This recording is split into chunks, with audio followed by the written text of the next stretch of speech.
In this episode, I sit down with the incredible Abbe Holmes, over 52 years in the industry, referred to as the Queen of Invention and Versatility, and a mentor to so many, including myself, to unpack the craft, the mindset, and the little things that make a big difference. In my endeavour to stand out in the industry at this point in time, I knew Abbe would be a must to talk to again.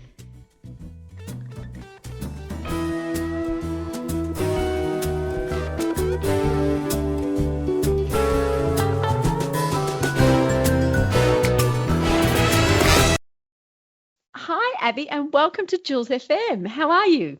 Well, pretty good, thanks, Jules, and very excited to be here to talk to you about voiceover. Yay! I cannot believe you have been in this industry, and correct me if I'm wrong, but for like over 35 years. Like, that is incredible. Well, So- I do have to fess up Yeah. that it's 52 years No. since I did my first voiceover. I was a teenager. Yes, I've been doing it for a long time, so That's amazing. it is incredible. So tell me, what drew you into voiceovers? It wasn't really a draw me in. I didn't even know it was a thing until when I was 17 and I was doing a bit of modelling. I got a job doing a summer promotion at a radio station in Perth. And the summer promotion was get two girls and they branded the radio station Peppermint Radio. It was an American idea. So they were looking for two girls, chickie babes, to be the Peppermint Playmates. Peppermint Playmates, very 70s, very 70s. We would go out to shopping centres and malls handing out scratch and sniff stickers. I started dating the sound engineer. Well, that's a lucky little piece of kismet. Yeah. And I just happened to be at the right time, at the right place for so many things in that early stages of my life. So first of all, I'm at a radio station. I'm dating the sound engineer. Yep. And we're at a beer garden and an advertising copywriter friend of his says, I've got this really great idea for an ad. I learned it when I was in Melbourne with this American guy. You write ads really differently. Like you don't write. So we're not doing, in those days, it was DJs or very produced male announcer voices, Yes. right? That's all. And if you're a female, you had this sort of strange little, Australian theatrical standard. And you'd say, Burley bras will keep you feeling fit. Whatever it was, but that was the kind of voice. Yeah. And so they wanted something really different. Fractured Fairy Tales, brought to you by Motorways Holden. So whereas Motorways Holden had been price and product, they're going to fracture up the fairy tales, and at the bottom, brought to you by Motorways Holden. The guy said, this is a great idea. It's a fantastic idea. We just need a chick to do it. And I'm listening to this conversation and I said, I'll have a go with my funny little 17-year-old voice, right? They went, let's give Abbe a go. So I had a go. And, of course, it was so different on air to everything else that was on air. It got noticed and it really worked as a piece of advertising. It really, really worked. So he got a job in a big studio in Melbourne a year later and we came here together. About a year later after that, I also got a job in that studio in admin in the music studios, which were right next to the sound recording studios where advertising now started to change. This is 73, 74, 5. Yeah. Advertising changed and they were advertising more to the consumers who were the market for the advertising. So they were looking often for young girls, things like Maya Miss Shop, Big M, Sports Girl, all those kind of little things, and then it was targeted to a market. And so I was once again in the right place at the right time. But what I was drawn to in those days was music and writing, words and language. So the writing and the music in songs, the writing in books, the writing in poetry, I was very drawn to it. I loved writing. I loved words and language. So in some way, and I was in the studio, so I was not intimidated by microphones or studios or personnel. I was really comfortable in that place. So when they asked me, we're looking for a girl to say a line or giggle or whatever, I'd say, I do it. And that was, early to mid 70s. By the late 70s, I had thought, there seems to be more work around. I wonder if this could be a career. Okay. So I left the job and then I did anything I could do to support myself, had a little pager and had an agent, actually got an agent because we put together a little and you had done so much work. Yep. I had, and I had enough to put together a voice demo on a cassette. There'll be people Wow. listening who haven't seen one of those for a long time. Wow. That's amazing. Yes. Mine was a CD, but a cassette, that's next level. That's a little bit Yeah. further back. That's incredible.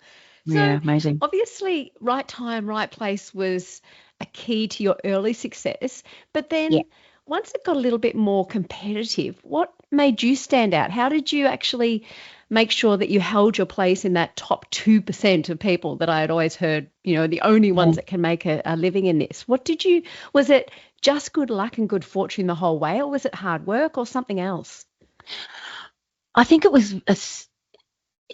was all of those things really, but I think what it was that I was already more experienced than everybody else who was coming in. I Yeah. already had an understanding of advertising. I really got advertising. And back in those days, advertising was becoming more and more creative. Um, and I used that. I wasn't a trained actor and had never thought of myself as being a performer. I always wanted to be a writer. Hmm. Okay. So, I mean, all of those kinds of things were um, I just seemed to have an edge in the understanding of I didn't know they were called keywords and key phrases back then, but understanding what the meaning was in the script. So I could make head or tails of things, whereas other people couldn't. O- so I got more work. I got more work. So you get more work and you get more experience and you get more Yeah. experience, you get more experience and all of that kind of stuff. So I think that, and my personality was right. Hmm. I was very bright. I was very efficient. I would always turn up on time to the job. Some Yep. people might say that's not true, but I always used to say, no, no, no, they can't start without me. So if I'm caught in traffic, I'm caught in traffic. Naughty, naughty. Yeah. There was humor. There was, and there was relationships. So I was Yeah. creating relationships. And to tell you the truth, there are people I still know in the business who were in advertising back then that I still work with. I still have a Oh, relationship with wow. because, Yeah. we're all old now, but not Yeah. old. It's in a Yeah. sense what we've done that's kept us young in a way.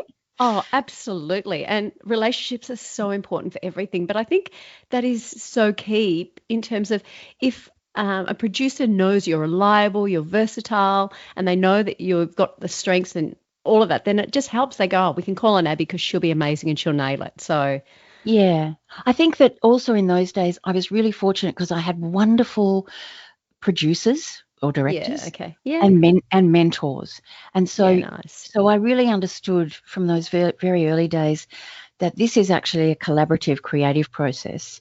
And part of the great fun of that is that you offer something too to the creative process, and that's confidence. So Hmm. I did know something about it, so I could say, oh, hang on, I just had an idea for this line, have a listen to this, and it would be yes or no, whatever, but whatever, you I just love, throw something yeah. in. But also that you're bringing something new to it too. That's awesome advice. Yeah. What is it? Is there one thing that you think most people get wrong when it comes to building a lasting career in voiceovers?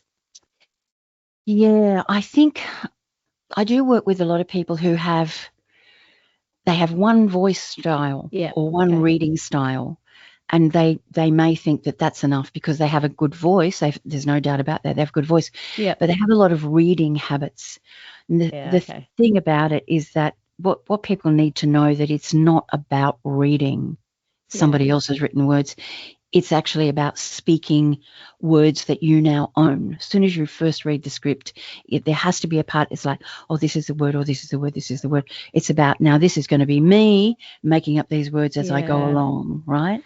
Yeah. And that is the most important thing. Which sounds Um, like an acting process as well. Like you have to embody the character, don't you? So it's it's a performance technique. It yeah. is performance, and also the other thing that people will get wrong is that just making a demo and sending it out will get them work, Yep. right? I think another thing that people get wrong is thinking that you need an agent to get work. You Hmm. don't. You need to be somebody who is like a dog with a bone about your marketing and your talents and your uh, and what it is you're going for. You need to know who you are as a voiceover artist. And I think I probably should have said that first, because the Oh, first thing you that's need to okay. know is who you are as a Yep. voiceover artist. What is it that your particular style of voice or sound will be bought by somebody either in the commercial world, in straight reading or in comedic reading, in retail, all of those kind of different script styles, very different from each other, and really, really require, as you know, a whole lot of different approaches to that language in the script. And I think that they don't understand, and you alluded to this before, it's acting. It's a performance skill. So a lot of people who come to voiceover are not trained actors. They just have an innate ability to perform. They've been doing it all their life, right? And so, you have to take that and just pull that little thread into whatever a voiceover script is. And I think the other thing that people make the mistake of thinking, they don't get coaching, right? They don't find out what's going on and what it's all about and how to do things, because they sort of think, well, it's just reading. I mean, how hard can it be? Oh, and the number sorry, go. Yeah, no, you're right. The number of people who have said to me, voiceovers, it's so easy. That's going to be, an easy job. I'm like, oh, my days. Yeah, that's right, exactly. That's so true. It's not. Yeah. You think, it's only a few words. It's only a 15-second commercial. You've got a 15-second commercial. It's harder than a 30 or a 60 because you've got to get there quickly. Yeah, and get the message in and keep it authentic and absolutely fit to time. Yeah, and make it completely natural. Yeah. So I love that. And so if someone's got just one voice, they really would need to develop different tones and different or an ability to be broader, wouldn't they?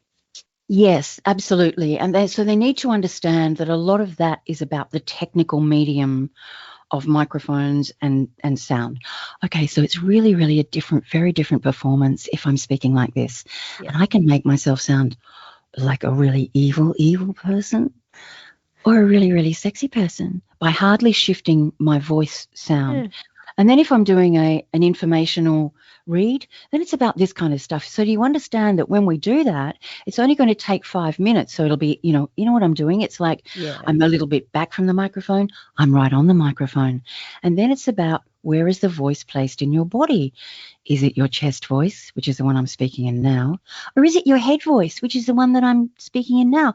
Pointing as I do to the top of my head. Just pull it up there like a piece of string.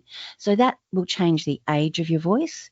And it will change everything about the emotion and attitude in the voice.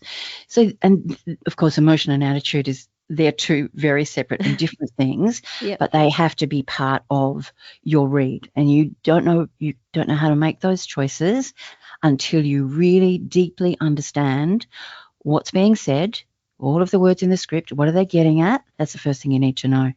Where are the key words and key phrases that are about what it's about? Only those keywords and phrases do you focus on. And then you make the decision about who you're talking to. That's really important. I think a lot of people, when they're reading in the studio, when I'm coaching people, I think, but you're not talking to anybody, you're just talking to the words. You have to be talking through the words to your market or your audience. And then you have to know what it is you're trying to convince them of, or what it is they need. What problem are you solving for them? Advertising is really like that. That advertising is built on the problem solution scenario. You've got a problem, we got a product for it. That's the way that works. And how do you train for that? I mean, as you know, I'm heading towards, or my goal is, I really want to voice animation, but in terms of, I love all voiceover, so I love doing commercial work as well. And how do you develop your skills in that field, first of all, in the commercial world, like doing those sort of understanding the script well enough and making sure that you're emphasizing the right words? How do you practice that? I think that is really about that you do get that through coaching. You do get let's look at the script. So we've got language that is written, so it's written word. Written word is very different to spoken word because it's written with punctuation and correct sentence structure and correct grammar sometimes.